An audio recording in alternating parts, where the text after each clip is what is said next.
প্রবাসী অধ্যুষিত সিলেটে এবছর ঈদ উল আজহায় কোরবানি হয়েছে 2,74,000-এরও অধিক পশু।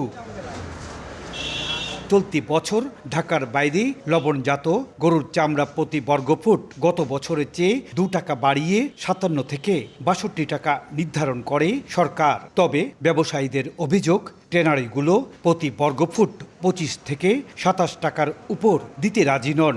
এতে তৈরি হয়েছে হতাশা।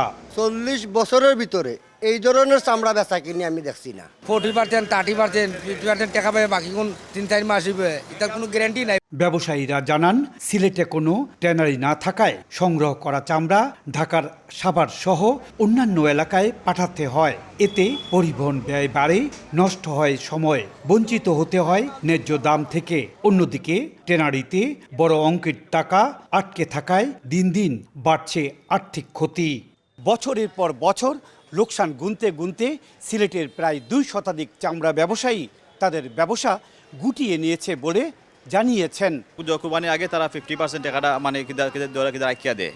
এটা পরবর্তী তারা বলে আমরা মানে এক সপ্তাহ পরে দিয়ে মানে মাস পরে দিয়ে, কিন্তু তারা টাকাটা দেয় না। এই ব্যবসা চালিয়ে যাওয়ার মতো ক্ষমতা আমাদের আর নাই। চামড়া কিনতেছি আমরা 800 টাকা, বেচতেছি 500 টাকা। সিলেটের সঙ্গে দেশের উত্তর পূর্বাঞ্চলের জেলাগুলোর যোগাযোগ উন্নত। এই অঞ্চল থেকে সহজেই কাঁচা চামড়া সংগ্রহ করা সম্ভব। আধুনিক ও আন্তর্জাতিক মানের পরিবেশ বান্ধব ট্যানারি শিল্প গড়ে উঠলে কোরবানির চামড়ার অপচয় কমবে।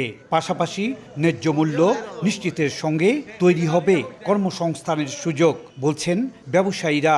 জিওগ্রাফিক্যাল দিক দিয়েও আমরা কিন্তু সিলেট অনেক স্টাবলিশ। সেই দিক দিয়ে এই ট্যানারি শিল্পটা সিলেটে স্থাপন করা অত্যন্ত জরুরি এবং লাভজনক এবং সরকারের জন্য খুবই ভালো। সিলেটের অর্থনীতি দীর্ঘদিন ধরে প্রবাসী আয়, চা আর পর্যটন শিল্পের উপর নির্ভরশীল। সংশ্লিষ্টদের মতে পরিকল্পিত ট্যানারি শিল্প গড়ে উঠলে এ অঞ্চলে উন্মোচন হবে শিল্পায়নের নতুন দিগন্ত। একই সঙ্গে চামড়া শিল্পে যুক্ত হবে একটি নতুন সম্ভাবনা। ইকরামুল কবির, সময় সংবাদ, সিলেট।